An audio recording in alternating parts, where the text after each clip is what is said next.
Assalamualaikum warahmatullahi wabarakatuh.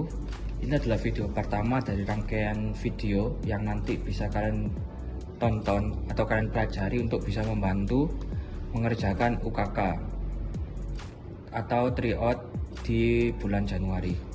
Nah, di sini di rangkaian video pertama kita akan masuk di part 1 untuk pengenalan alat. Nah, alat-alat di sini bisa kalian perhatikan ada yang namanya router board Mikrotik RB951 dengan 5 port. Nanti di sini ada dua. Kita gunakan dua, yang satu untuk router A, satu untuk router B. Router A ini nanti dia akan konfigurasi kabel, sedangkan router B untuk konfigurasi nirkabel. Nanti lengkapnya bisa disaksikan di part 2 tentang topologi. Nah, selanjutnya ada switch D-Link unmanageable. Jadi switch ini yang nanti akan jadi perantara konfigurasi kita untuk menyeting konfigurasi router A dan router B. Setelah itu ada kabelan, kita gunakan dia ke PC dan ke router. Lalu ada adaptor, ada dua adaptor pertama adaptor Mikrotik dan kedua adaptor punyanya switch. Jadi adaptor Mikrotik ini dia punya inputan 100 sampai 240 volt dengan output 12 volt, ya kira-kira 2 ampere listriknya. Sedangkan yang D-Link unmanageable dia punya 9 volt sampai 0,6 ampere saja. Jadi apa yang terjadi ketika kita salah masukkan adaptor, ketika nanti adaptor Mikrotik dimasukkan ke switch atau hub atau perangkat yang lebih kecil, biasanya akan rusak. Seperti apa tandanya? Biasanya dia akan meledak. Nah, biasanya setelah meledak, rusak, portnya nggak bisa kita gunakan, bahkan sudah rusak.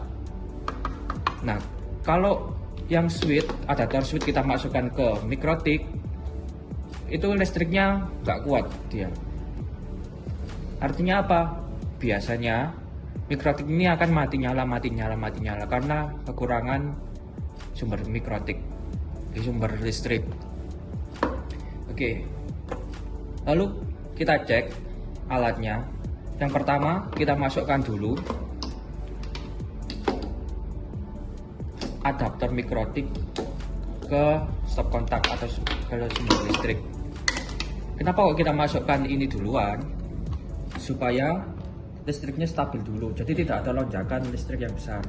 Kita salah, misal kita masukkan dia ke Mikrotik dulu baru ke listrik, di awal itu sepersekian detik dia akan dapat lonjakan listrik yang sangat besar. Artinya apa? Ketika itu dibiarkan terus menerus, itu juga akan mengurangi usia dari alat tersebut atau gampang rusak lah. Jadi kita masukkan di power. Nah, ketika indikator lampunya nyala, berarti dia bisa kita gunakan.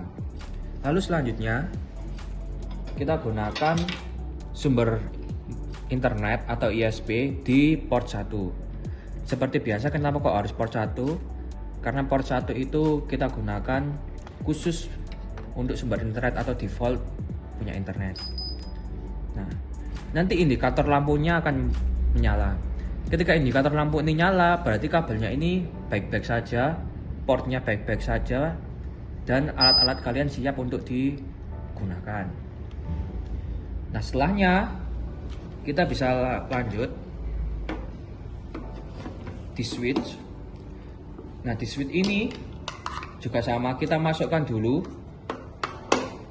adaptornya ke stop kontak atau sumber listrik.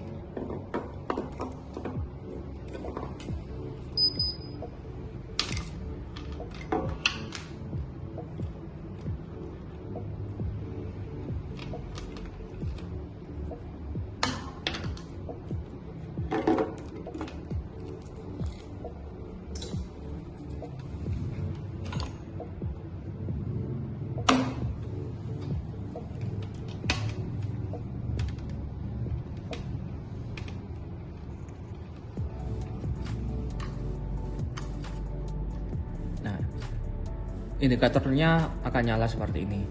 Nah, switch yang kita gunakan itu ada switch unmanageable. Seperti yang kita tahu, switch itu kan ada dua, switch manageable dan switch unmanageable. Switch unmanageable ini kita bisa milih port mana yang mau kita gunakan. Dan di sini ada 8 port. Nanti sumber internet itu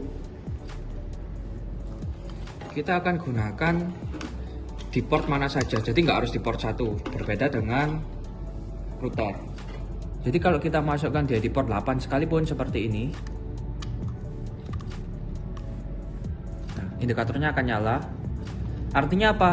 Semua port yang kosong ini dia akan otomatis teraliri oleh internet. Jadi tidak harus di port 1. Ini bedanya dengan router. Jadi kita bisa milih port manapun. Oke. Nah, step terakhir kita akan golong kabel. Kenapa kok golong kabel ini penting? Karena biasanya yang kita perhatikan setelah kalian praktek itu kan yang golong kabel atau yang membalikan dengan kondisi yang benar-benar rapi itu kan cuma sedikit.